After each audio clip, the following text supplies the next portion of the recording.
want some? Hail to the king, baby.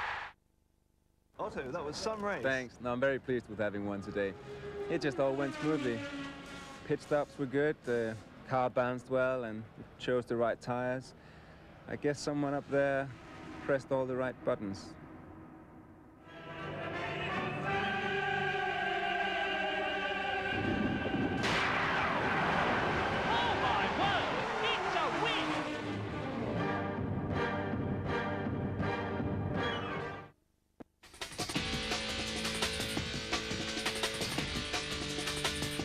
Hi, I'm Luisa Bradshaw-White and welcome to Fuse, the best way to look at all the latest PlayStation and N64 games.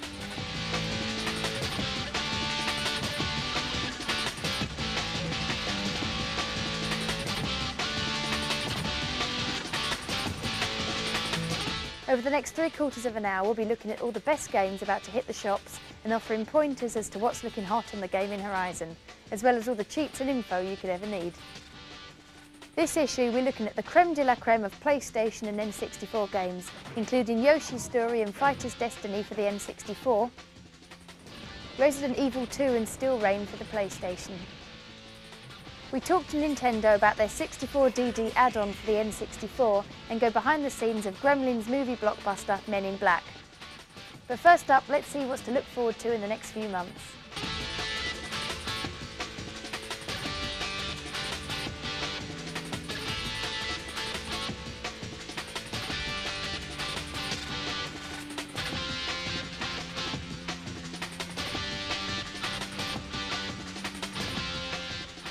Resident Evil 2 is going to be one of the greatest games of all time. It's basically your chance to star in the ultimate zombie film with the sprawling streets and sewers of Raccoon City under siege from thousands of zombies.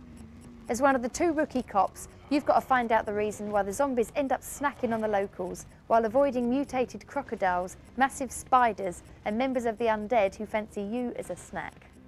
Resident Evil 2 has it all. Good puzzles, a huge mission and quite simply the best graphics we've seen on the PlayStation yet. Keep an eye out for it. The sequel to Sony's earlier aquatic racer, Jet Moto 2, throws in more hazards than a war zone. Sitting astride your pumped-up jet ski, a host of obstacle-filled courses await with 100-foot drops, hairpin bends and narrow stretches ready to test your mettle. The action is viewed from behind the racer, with loads of computer-controlled racers or a second player also out for racing glory. The first Jet Moto was a bit of a letdown, but the programmers have rewritten the jet ski's control method and the result appears at this moment to be a vast improvement on the first game. RASCAL is PSYGNOSIS' attempt at taking on the N64's mighty Mario. An evil overlord is meddling with time, so RASCAL has been sent back in time to sort things out. The game is a 3D platform game with RASCAL scurrying around vast landscapes based around the Wild West, Aztec and medieval eras. Each world is stuffed full of bad guys out to top our little hero, and as the game progresses, new challenges are thrown in. The time travel element is well handled too, with RASCAL revisiting levels at a later point in time. The biggest and best Nintendo games are more demanding than ever. Regular memory cartridges just don't make the grade.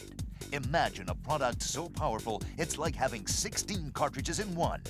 The new 4-meg linear memory cartridge from Daytel Game Products has a massive 16 times the capacity of ordinary cartridges. More than enough for the most demanding game freak. It's the biggest ever. Linear memory technology delivers 4 megs of storage space, available at all times. No more switches or buttons to press. Put the power in your hands.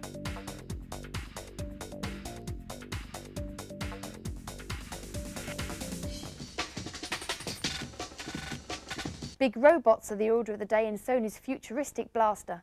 Controlling one of the big robot war machines, the player is sent on a load of missions requiring skill and loads of armaments. These include taking out enemy patrols or knocking out key installations.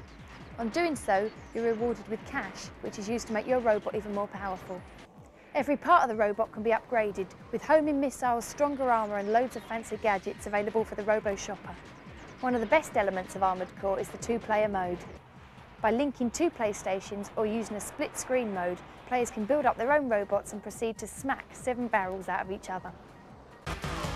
Quake is a legend amongst PC owners, and now you N64 owners can get to grips with the ultimate in video game carnage. Quake is viewed through the player's eyes, and as they leg it through a series of castles and dungeons, picking off the monsters which are out to stop you in your tracks. Gore is the name of the game in Quake 64, and the weapons you have to hand include nail guns, grenades and rocket launchers. However, the monsters get tougher and more resilient to everything you throw at them, so real sharp shooting and ducking and diving come into play. The real star of Quake 64 though is the multiplayer option. 4 people can bundle in and try and wipe each other out, with dozens of extra weapons left around to liven things up even more. One for N64 owners to start saving for.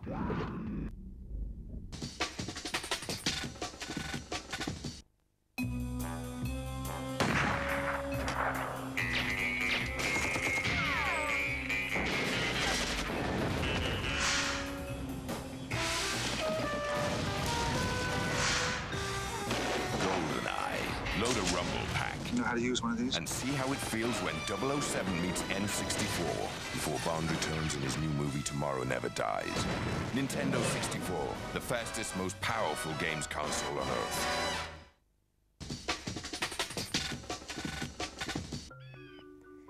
Mario's Dino sidekick Yoshi is the star of Nintendo's latest cartridge. Yoshi's Story 64 sees the little dinosaur pegging it across some of the best looking levels yet to grace the N64. The action is viewed from the side, with Yoshi running and jumping on ledges and platforms. He's attacked by everything from huge jellyfish to skeleton monsters, and the graphics are nothing short of incredible. Yoshi can protect himself by laying eggs and lobbing them at the enemy, but this makes the game sound far too simple. Basically, Yoshi's Story is going to be massive, and if it plays half as good as it looks, those of you with N64s are in for a real treat. Based on a role-playing game series, Deathtrap Dungeon takes you back to when days were old and nights were bold. You play a sword-wielding knight or a buxom Xena lookalike and are left to explore the dungeons of the title. Within these dark corridors and rooms lurk all manner of monsters and demons, all of which are ready to cut your mission short. It's not all bad though, as you start the game armed with a whacking great sword to cleave a few skulls and spells galore which allow you to unleash fireballs and similarly cool-looking effects. There are loads of puzzles too, with locked doors needing keys hidden somewhere in the many rooms, meaning Deathtrap Dungeon will test both your arcade and thinking skills. All you N64 owners can stretch your grey matter with this puzzle game for motion. The basic idea is to drop a number of blocks onto the small piece of land below. As the blocks hit the deck, they affect the ground's surface. The next set of blocks are then replaced by water. The idea of Wetrix is to create loads of holes in the ground and keep them topped up with water. The more you trap, the more points you get. If water drops off the edge of the square land though, it is added to the bar on the side of the screen. When this is filled, it's game over. Wetrix may not look much, but as with puzzle classics such as Tetris, it holds its own during play. While toy companies cut their teeth on dolls that wet themselves, we were busy defending the entire free world. But now, the real fun begins. Mommy? Introducing the Interactor, the world's first interactive game vest that lets you feel the action. Have we done the right thing? It isn't our place to ask. It could be our legacy. Yes, the impact on society would be irreversible. We've dedicated our lives to science. Which means that we understand progress. Maybe this is just another step. More like a leap. If we are going forward, who's going to test it? Yo, dudes, anybody got a video game? Is the world ready for the Interactor? The world's first interactive game vest that lets you feel the action. Cool. What have we done?